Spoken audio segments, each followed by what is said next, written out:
Welcome to Succeed with Shanice, a podcast about keeping it real and helping you thrive in every aspect of your professional journey.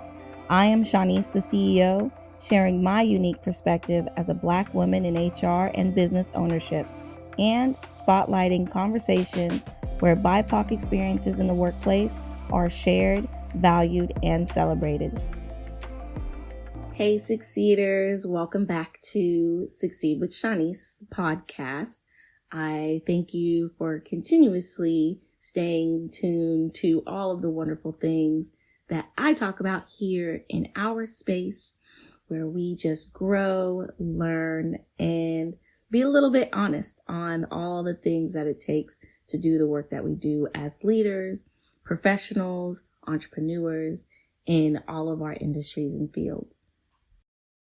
I'm really excited to discuss a little bit about my experience walking into this new year, 2025, as I get ready for all of the wonderful things I will be doing here at Soul Movement Success. And I started having a bit of a humbling moment that I thought on this podcast I would share with all of you, because I don't know where you are in everything planning for this new year, but I myself went through all of the feels in trying to get ready and prepare for 2025. First, I have to share, this is my first full year as a full-time business owner. And let me clarify. I officially started Soul Movement Success in what it is today back in 2021. And I was doing all of the wonderful work of being a business owner on top of, or in addition to, being a full-time employee in my practice as a human resources professional. And it was difficult, to say the least, to be able to balance not only the strategic work that I want to do to grow my business and get my startup going, but also staying in tune with the organization that I supported and doing all of the strategic work and initiatives and responsibilities to be able to do the work that I did there. So it became a bit taxing, but also motivating, because I was able to see how much I could stretch myself while also being more, or having more assessment in what really motivated me, what really made me feel like I was making an impact and doing meaningful things in the work that I did. So although balancing both full-time job and full-time business owner was hard, I was able to get a better understanding of who I am and where I want to be in the work that I do and in the community that I support.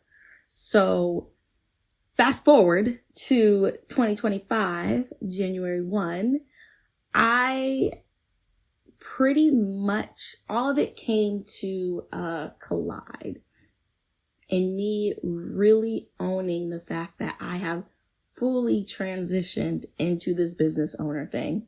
I have been able to build a foundation for my organization while also having a 3-year, 5-year plan to be able to grow Soul Movement Success. And I got a little bit scared, actually, to be quite transparent. I got anxious and scared a little bit, because now, instead of me sitting with other leaders and helping them with their business growth, I am also doing that for myself. And I'm able to fully realize all of the things that I have jotted down and vision board did for years to be able to do. This is the first year that I'm walking in this thing called business ownership and business leadership. And although there were some fears on January 1, on top of excitement, I found myself really diving into how to outline how this year will project me into the spaces and the places that I want to go and be. So with all of that introduction, I want to take this episode to just sit with you and talk a little bit about how we all can begin working and existing in our ownership main character, if you will, but being the leaders that we want to see in the world, being the leaders that we want to see in ourselves, and being the leaders that make the impact in the communities that we're in. So today I'm going to talk a little bit about, not a little bit, a lot of it. I'm going to share 3 things that I hope are good takeaways for you to remember as you are building and growing and succeeding this year in 2025. The first thing, and it's something that I initially did in my work in preparing for this new year, was really set that vision. And I know we hear that a lot. I'm a big vision board person, so I hear it all the time, and I follow on Pinterest and Instagram all of the visionaries in talking about really defining and clarifying what your year can look like for you.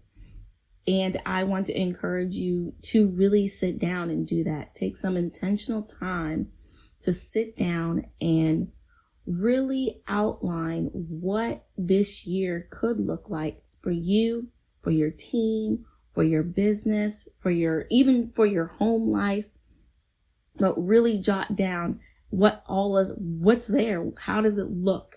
What do you see? What do you smell? What do you hear? Right? Really setting a vision for yourself that can help you continue on the path and continue in moving forward in what you want to accomplish. And I don't want this to be confused with setting resolutions, right? Not knocking it. It's just not my stilo. But don't confuse setting a task list of things that you must check off by the end of the year. That's not what this is. You'll do that later. This is really outlining what will your life look like this year. How will your business impact your community? How will you as a leader impact and empower your teams? And I'll get to that in a minute. And really identifying how you can accomplish that. And from there, at least for me, that's where my strategic plan started just forming naturally. From the birth or the origination of my true vision of where I saw me, how I wanted to position my business and making an impact in my community. So let's practice. I literally just did this, so bear with me, but really sit down and think about, who are you this year? As a business leader, as an entrepreneur, as a team leader, as a specialist in all things, whatever it may be, as that HR guru, who are you this year? I really had to dive in and ask myself that. And what came to me was that I am a business owner making a genuine impact in solving the wage gap challenges for Black and brown women leaders and entrepreneurs globally. I'm here to serve you. And by me just making that statement, it helped me to fully visualize in my mind's eye what that looked like. And I'm telling you, like, it went down to the details. How was my hair? How was my outfits?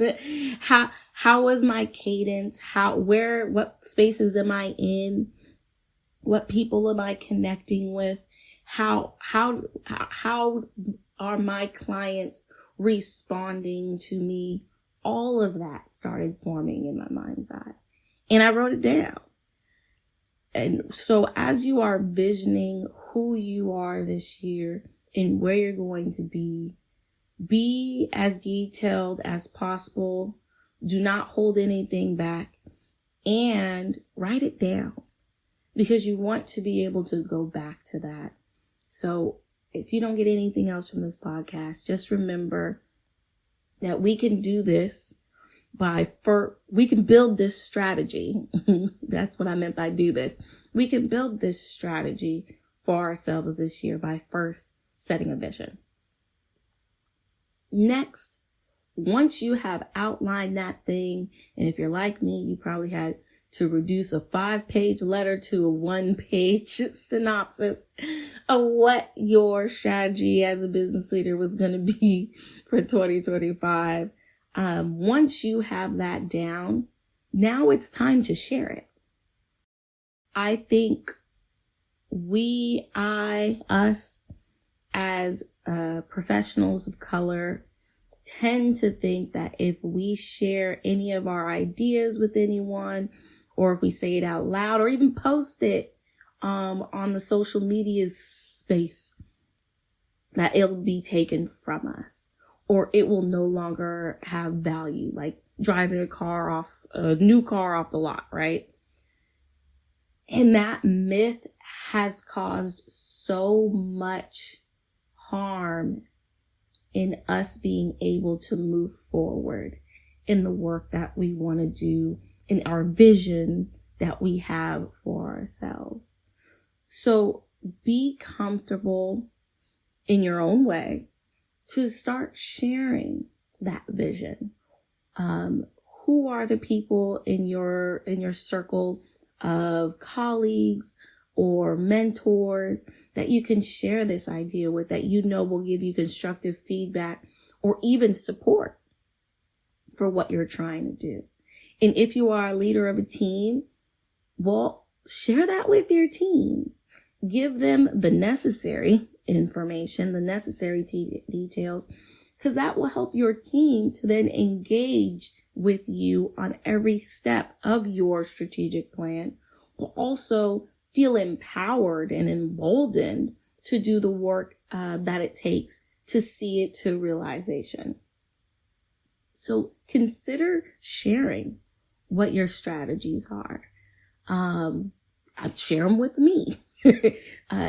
Feel free to send them my way, just so you can not only get another perspective, not in the sense of changing or pivoting what you're trying to do, but to gain additional affirmation and support, because that really helps in motivating us, especially solopreneurs like myself, to be able to move forward and to be able to do that work. So consider sharing your plans and engaging other people to be able to be a part of that plan, because I'm sure some resources that they may have, or they may have access to, or even their values or their own strategies and the work that they're doing may somehow align with what you have going on. And then lo and behold, a beautiful partnership to help see your vision for your business and for yourself as a leader come to life. So that's my point 2. I personally have wrote down a list of people that I will be sharing my vision board with. And yes, I created a vision board for my business and a personal vision board. One person in particular that I share both of them with is my sister. She's always the first person that gets to hear all the wonderful things that are going on in my mind. Because I know that one, I can trust her, but 2, I can get feedback that will help encourage me that I'm going in the right direction. That's for me, without any strings attached. Also, I have a plan to share it with my team. Although small, we are mighty. And sharing with them, like, these are some of the ideas that I have and how that may align with some of the work and strategies that they have for growing my business. So it really helps to share and build community, especially around something like us developing ourselves as leaders and entrepreneurs, because it can get really lonely. Like, even though this is my first year in a full-time capacity, working my business and doing, great things, the past 3 years and even the years and just setting things up, as a solopreneur was very lonely. And I had to ensure that I still maintained or created and maintained community around me to keep me encouraged in doing the work. So I totally recommend that as you have drafted out whatever that strategic plan is for your mid, small, large business, that you not only engage people that care about you, people that support you, but also your team. Because at the end of the day, they are going to be the ones doing the work. And that includes any vendors, contractors that you work with, supporters, partners, sponsors, everyone. Because it truly takes a village for us to do the big changes that we want to see in the world. So making sure that your village is informed at all stages is truly helpful for you.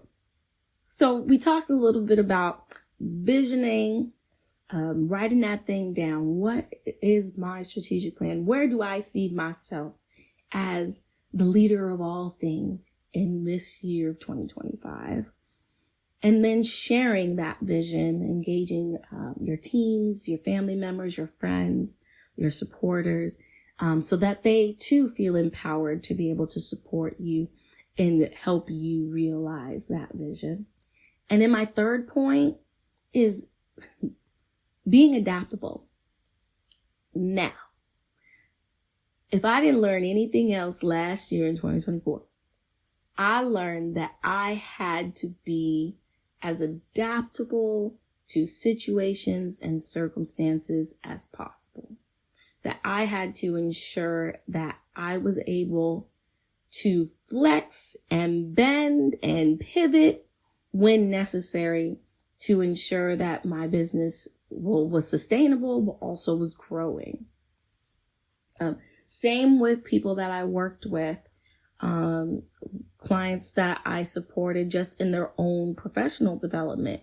I had to work with them and help them be more adaptable to their circumstances, whether they were transitioning from one career to another or unexpectedly being laid off and needing to completely shift how they saw themselves and where they saw themselves being in that specific stage of their life. So adaptability, I think, is really important to practice. I think it's really important to really hone what that looks like for you as well. For me, it's always having a plan B, plan C, plan D, but always knowing that plan A will prosper. So whatever that looks like for you, be willing to shift a little bit. 2025 is going to be an epic year.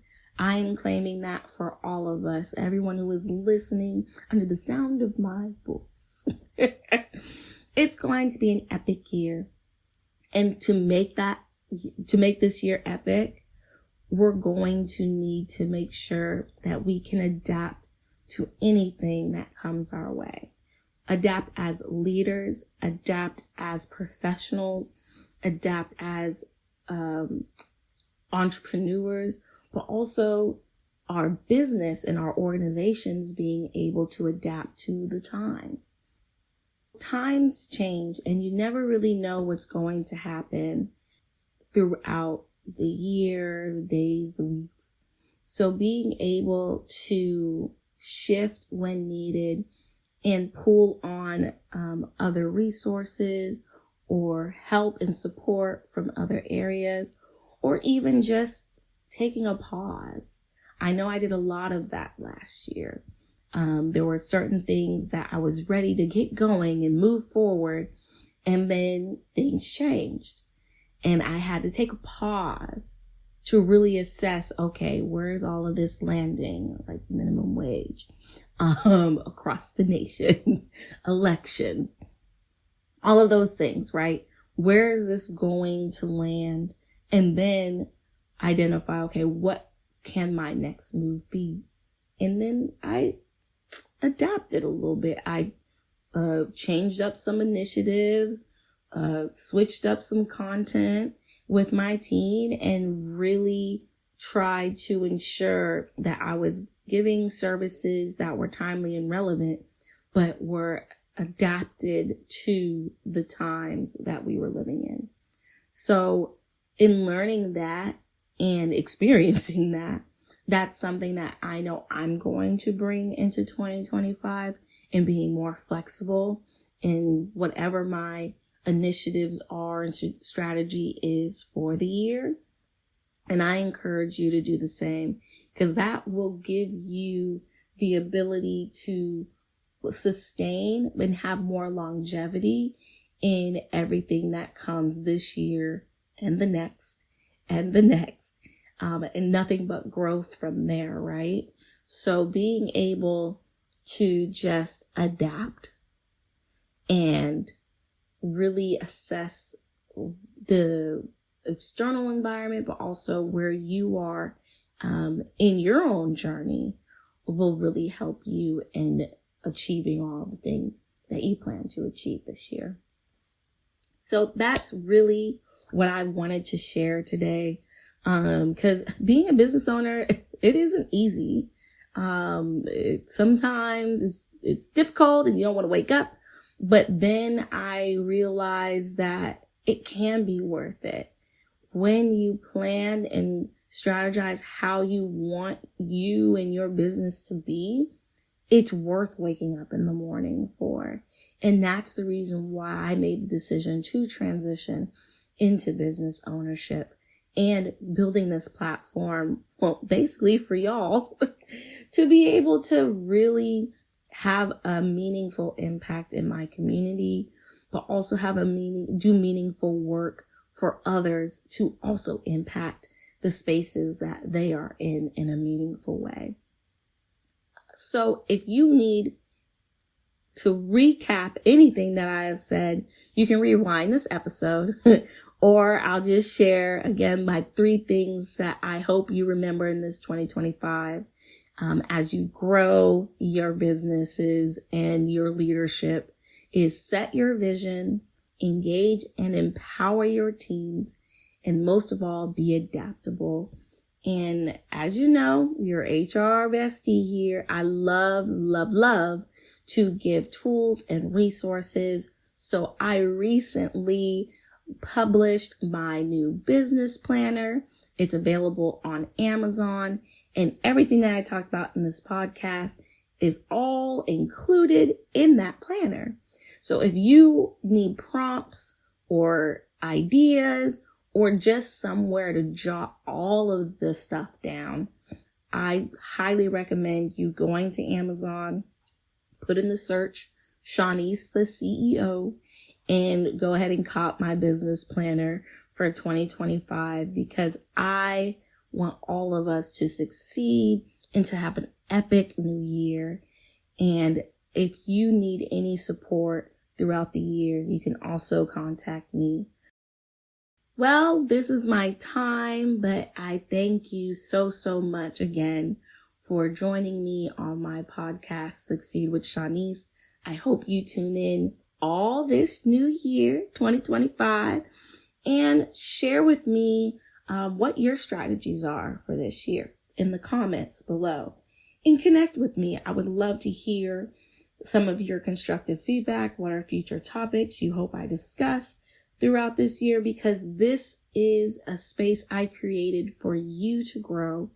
And yes, finally, we have our own space to be able to say all the things, learn all of the things, and grow in every way that we want to.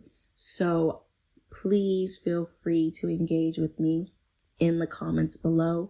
But other than that, I hope to hear all the wonderful things you're doing in business, in entrepreneurship, and leadership, in your professional experiences, and most of all, in your life.